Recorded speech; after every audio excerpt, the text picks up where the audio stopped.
Gemeinsam planen. Die Idee. Nadja und Cem saßen nach dem Deutschkurs noch im Klassenzimmer. Draußen regnete es, drinnen war es warm. Auf dem Tisch lagen Hefte, Stifte und die Liste B1 sprechen, Thema etwas planen. »Ich habe Angst vor der Prüfung«, sagte Nadja und drehte ihren Stift. »Dieses Planen, ich weiß nie, was ich sagen soll.« Cem nickte. »Ich auch. Im Kopf habe ich Ideen, aber beim Sprechen bin ich langsam.« Da kam Frau Brandt, die Lehrerin, zurück. »Ihr seid noch da?« »Ja«, sagte Cem. »Wir lernen für die Prüfung.« Frau Brandt lächelte.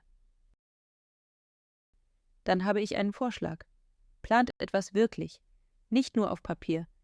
Dann lernt ihr automatisch die Redemittel.« Nadja hob die Augenbrauen. »Was sollen wir planen?« »Ein kleines Kursfest«, sagte Frau Brandt. »Für nächste Woche. Jeder bringt etwas mit, ihr organisiert das Programm, ihr seid das Planungsteam.« Cem schaute Nadja an. »Das ist perfekt. Wir können alles üben. Ort, Zeit, Essen, Einladung.« Nadja zögerte. »Aber schaffe ich das?« »Natürlich«, sagte Frau Brandt. »Ihr arbeitet zusammen und ihr müsst Kompromisse finden, genau wie in der Prüfung.« Cem zog sein Handy heraus. »Okay, Nadja, erstes Thema. Wann machen wir das fest?« Nadja atmete tief ein. »Ich würde sagen, Freitag nach dem Kurs, so um 18 Uhr. Dann haben alle Zeit.« Cem schüttelte den Kopf. »Freitag ist schwierig. Viele arbeiten oder sind müde.« »Vielleicht Samstag?« »Samstag habe ich einen Termin«, sagte Nadja. »Und einige haben Kinder.« Cem überlegte. »Dann Donnerstag? Nach dem Kurs?« Nadja nickte langsam. »Donnerstag klingt gut, aber nicht zu spät. Vielleicht 17:30 Uhr bis 19:30 Uhr.« »Einverstanden«, sagte Cem. »Dann können alle noch nach Hause.« Frau Brandt nickte zufrieden. »Sehr gut. Ihr habt einen Vorschlag gemacht, begründet und eine Lösung gefunden. Genau so.« Nadja lächelte zum ersten Mal. »Okay, dann machen wir es wirklich.« Cem grinste. »Deal. Morgen planen wir den Ort.« Ort und Einladung. Am nächsten Tag trafen sich Nadja und Cem in der Pause im Flur. Cem hatte schon eine Notizliste. »Also«, begann er, »wir brauchen einen Ort. Klassenzimmer oder vielleicht ein Raum im Gemeindehaus.« Nadja dachte nach. »Im Klassenzimmer ist es kostenlos. Das ist ein Vorteil.« »Stimmt«, sagte Cem, »aber es ist klein und wir brauchen Platz für Essen.« »Wir könnten Tische an die Wand stellen«, schlug Nadja vor. »Dann haben wir mehr Platz.« Cem nickte. »Gute Idee, und die Schule ist zentral. Alle kennen den Weg.« »Genau«, sagte Nadja. »Außerdem gibt es eine Küche nebenan.« Sie gingen zu Frau Brandt. »Wir würden das Fest gern im Klassenzimmer machen«, erklärte Cem. »Weil es kostenlos ist und die Leute den Ort kennen.« Frau Brandt fragte, »Und wenn es zu klein wird?« Nadja antwortete, »Dann stellen wir die Tische anders. Und wir machen kein riesiges Fest, eher gemütlich.« »Einverstanden«, sagte Frau Brandt. »Dann fehlt noch die Einladung.« Cem zeigte sein Handy. »Ich mache eine WhatsApp-Gruppe. Kursfest Donnerstag 17:30 Uhr. Aber wir brauchen einen Text.« Nadja lächelte. »Ich kann den Text schreiben. So übe ich Schreiben und Sprechen.« Sie diktierte langsam. Cem tippte. »Hallo zusammen. Wir planen ein kleines Kursfest am Donnerstag nach dem Unterricht, 17:30 Uhr bis 19:30 Uhr, im Klassenzimmer. Bitte bringt, wenn möglich, etwas zu essen oder zu trinken mit. Schreibt uns kurz, ob ihr kommt und was ihr mitbringt. Liebe Grüße, Nadja und Cem.« Cem schaute hoch. »Sehr gut, kurz und klar.« Da kam Ahmed vorbei. »Was plant ihr?« Ein Kursfest, sagte Cem. Kommst du? Ahmed grinste. Ja, aber nur, wenn es Kuchen gibt. Nadja lachte. Dann bring doch Kuchen mit. Ahmed hob die Hände. Okay, ich versuche es. Cem schickte die Nachricht in die Gruppe.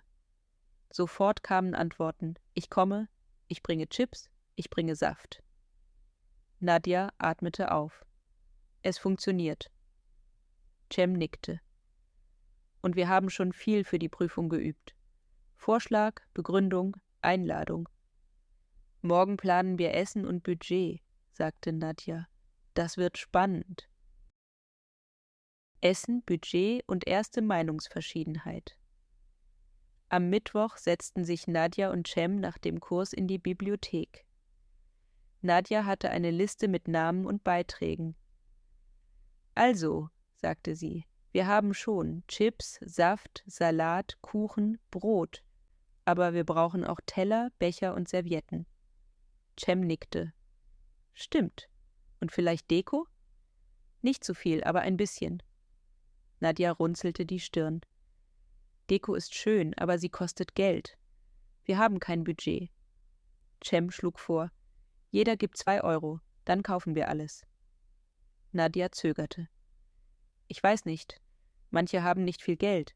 Vielleicht fühlen sie sich unwohl. Okay, sagte Cem. Dann machen wir es freiwillig. Wer kann, gibt etwas. Nadja nickte. Das finde ich besser. Wir können auch Sachen mitbringen. Ich habe noch Servietten zu Hause.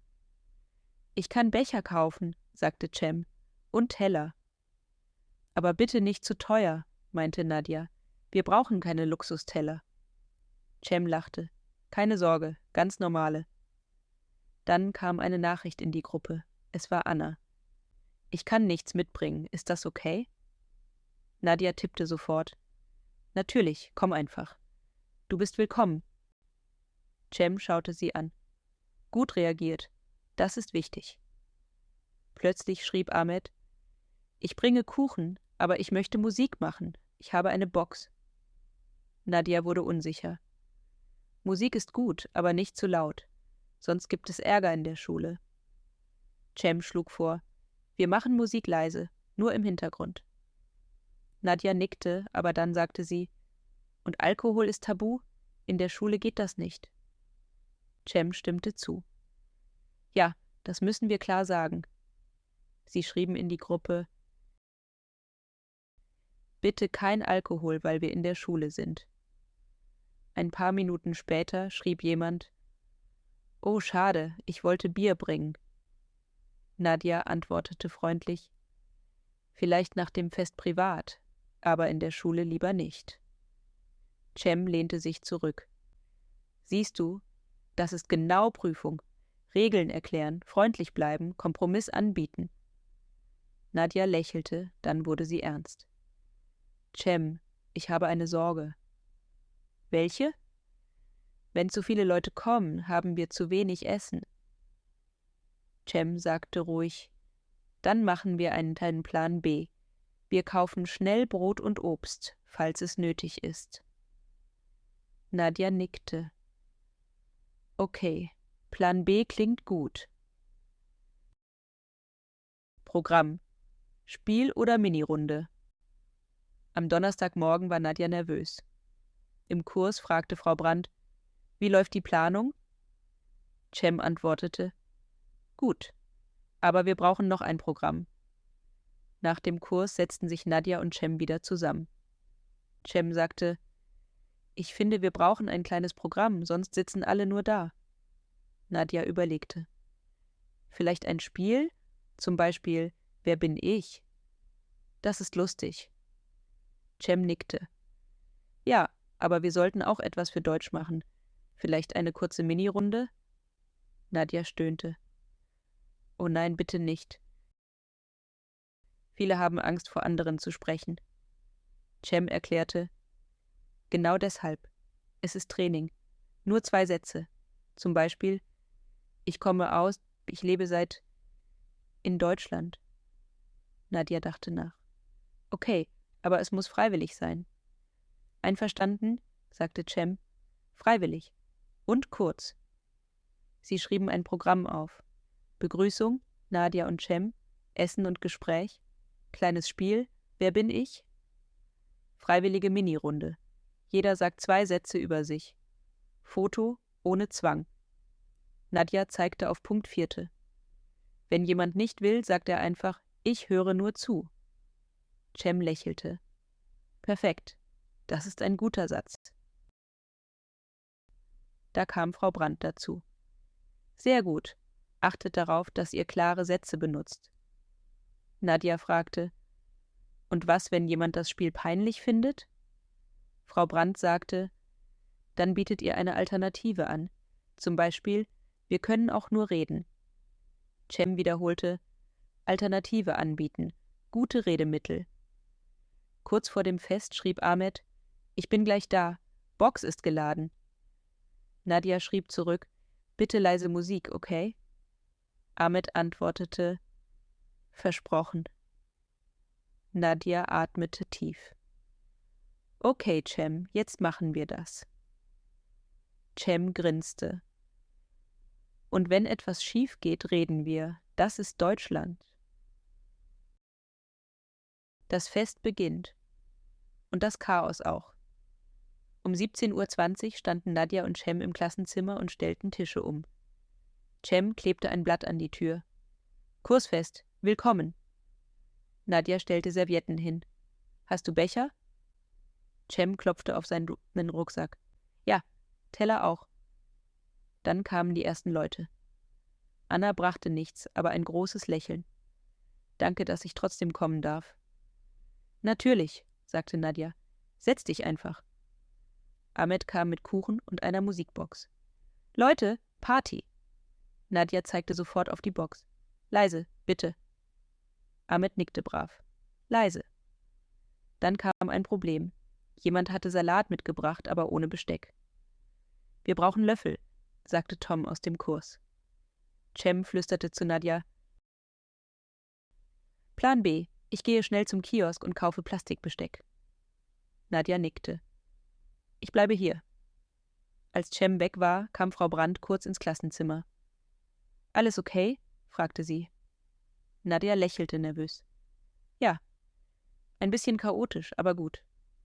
Plötzlich sagte jemand, darf man Fotos machen? Nadja antwortete sofort, nur wenn alle einverstanden sind. Wer nicht will, steht nicht im Bild. Das beruhigte Mia aus dem Kurs, die sehr privat war. Danke. Cem kam zurück, außer Atem. Ich habe Besteck und ich habe fast den Bus verpasst. Ahmed lachte. Das ist Content. Alle lachten, sogar Nadja. Die Stimmung wurde warm. Dann begann Nadja mit dem Programm. Hallo zusammen, schön, dass ihr da seid. Wir essen zuerst, dann machen wir ein kleines Spiel. Und wer möchte, kann später 2 Sätze sagen. Alle klatschten. Nadja merkte, sie kann das. Sie spricht. Und alle hören zu. Das Spiel und das Sprechen nach dem Essen stand Ahmed auf. Okay, Spiel, wer bin ich?